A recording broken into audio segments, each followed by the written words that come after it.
E atenção, você que se inscreveu no Enem, só tem até as 4 horas da tarde de hoje para pagar a taxa de R$ 35,00 e confirmar a inscrição.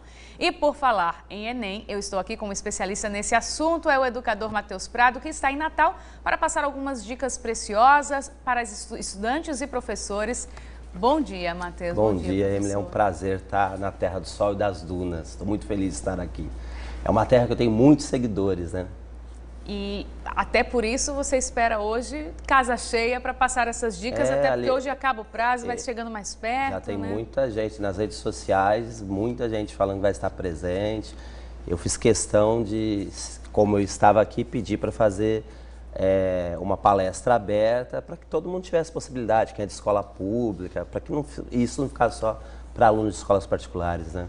Agora, qual a maior dificuldade que você sente desses alunos que estão prestes a realizar o exame?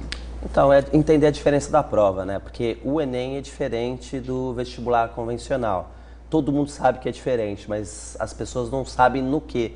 E não são só as pessoas que prestam o Enem, são os educadores, são os coordenadores pedagógicos, porque o MEC não deixa isso muito claro para as pessoas, né? Então, às vezes, essa deficiência vem até desde a sala de aula, na hora de passar, de preparar o aluno, acaba não sendo bem preparado. Vou te dar um exemplo. 2009, esse novo modelo de prova, nós temos tivemos duas provas por ano. A primeira aplicação e a de presídios e a prova que vazou em 2009. Então, 11 provas. Nessas 11 provas, em matemática, em 495 questões, caiu 124 vezes um capítulo de apostila de cursinho que chama proporção, regra de 3, juros simples. E matriz caiu uma vez só.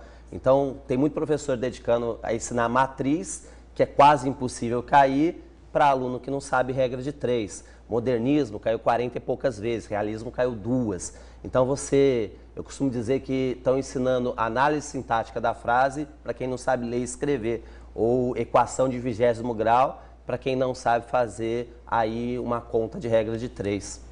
Então, essa é a maior dificuldade? Você acha que desde a preparação do aluno, o aluno, óbvio, se ele está sendo preparado com um assunto de repente diferente do que vai ser cobrado na prova, ele não vai chegar lá e acaba ficando mais nervoso. As escolas não mudaram e é culpa do governo. O governo brasileiro é o maior comprador de livros do mundo por causa do Programa Nacional Livro Didático. Então, ele mudou, ele fez um vestibular nacional, o Enem é um vestibular também, e continua comprando os mesmos livros com conteúdo a mais que tem. Os cursinhos pré-vestibulares pelo Brasil todo trocaram só a capa e de pré-vestibular escreveram pré-Enem, continuaram ensinando as mesmas coisas. Então, o conteúdo do Enem é menor. Eu costumo dizer que fazer o Enem é a mesma coisa que fazer ou um enduro ou um circuito de Fórmula 1. Quem conhece o circuito faz melhor. Então, se você faz as provas anteriores, talvez você não consiga as 11, mas pelo menos 5 de 2009 para cá, quem faz as provas anteriores conhece bem e vai conseguir entender ali a concentração do que cai e do que não cai. Melhor ainda, se ele fizer as provas, se ele imprimir, deixar o lado de trás branco e depois recortar e conseguir dividir, ó, isso é regra de 3, isso é modernismo. Para ver o que cai mais a frequência. Ele divide nos mesmos nomes. Os descritores é difícil, mas ele pega os nomes de capítulo de ou apostila de cursinho ou dos livros didáticos. No mesmo, aí ele vai vir por frequência. E aí, por frequência, ele toma a decisão do que estudar. Na frequência, o que tem bastante frequência, ele pega. Vamos imaginar que só tivesse três conteúdos, tem mais. Tem um conteúdo com 80% você está acertando, outro 50%, outro 15%. As duas pontas, onde você está acertando demais, onde você está acertando pouco, onde você está acertando pouco, você tem déficit de aprendizagem, então você aprende pouco. Onde você está acertando demais, você vai aumentar pouco. O melhor é onde você está lá perto de 50% e com grande frequência. Para você imaginar, com cerca de 135, 140 acertos, de 180, mais uma redação acima de 800, você passa medicina, e o cotista acima de 130. Então, não precisa saber tudo, não precisa acertar 180 questões.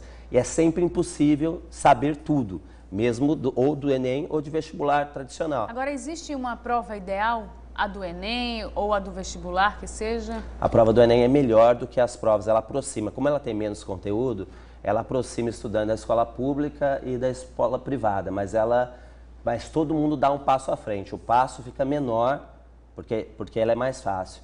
Se as escolas estivessem preparadas, ela ia aproximar mais, se as escolas dessem o mesmo conteúdo. Então, o Enem é melhor. Nós temos ainda o problema da correção da redação. O ano passado já melhorou bastante indo para o terceiro corretor, a diferença de 100 pontos. Você imaginar, em 2009, era 500 pontos essa diferença para ir para o terceiro corretor. Agora já é 100 pontos. Já diminuiu, e já tem uma facilitou nota a que é vida. dada para o corretor, as pessoas não sabem, na maior parte, que dependendo, se você der 1.000, nós recebemos 10, mas se demos um 0, outro 1.000, recebemos um 0 como corretor. Então, antes, quem tinha nota menor que 5 era tirado, agora menor que 7. Então, os corretores são mais corretores eliminados desde o ano passado. E a gente, só para reforçar, esse aulão, não é nem um aulão, são dicas mesmo, né, de como fazer, conceber possível Tudo, na prova. verdade, eu conheço o Enem desde 98, que não era utilizado. Então, tem muitas coisas no Enem, mas as principais coisas, a principal coisa, o caminho de como maximizar a nota, né? Como ter uma nota melhor no Enem, gastando o mesmo tempo de estudo. E tem uma coisa específica desse ano, muito específica, que é o clima de Copa. Isso vai fazer com que as pessoas passem no Enem com menores acessos, porque o Brasil vai ser um clima de oba-oba, E o foco Natal vai estar na Copa. para o estudante vai ser um problema, porque a cidade toda aqui vai ter Copa, a cidade toda vai ficar em torno disso e as pessoas vão deixar de estudar. E o deixar de estudar tem um problema, porque você vai criando ritmo. Você parar 30 dias, você vai ter que começar o ritmo em julho e você vai estar num ritmo bom perto da prova. Então, tem que tentar não entrar no oba-oba da Copa quem quiser ser aprovado esse ano. Então, só para reforçar, o aulão acontece hoje, às 3 horas da tarde, no Colégio Overdose da Avenida Abel Cabral, não é isso? Isso, Overdose foi gentil, me cedeu o espaço, sabia que vem para cá. Qualquer pessoa pode chegar lá e Toda participar. pessoa pode chegar lá, vai ser um prazer enorme, estudante de escola pública. A maior parte das pessoas que prestam o Enem tem mais de 25 anos, as pessoas não sabem. Mais de 1 milhão dos 9 milhões e meio de inscritos estão fazendo o Enem para pegar a certificação do ensino médio. Podem todos comparecerem lá. E a gente tem um telefone para outras informações. Se você se interessou e quer ir lá, é só ligar no 2226-6357. Muito obrigada, professor, pela sua participação. Obrigado, aqui no Bom Dia RN. prazer enorme estar em Natal. Obrigado. Muito obrigada mais uma vez.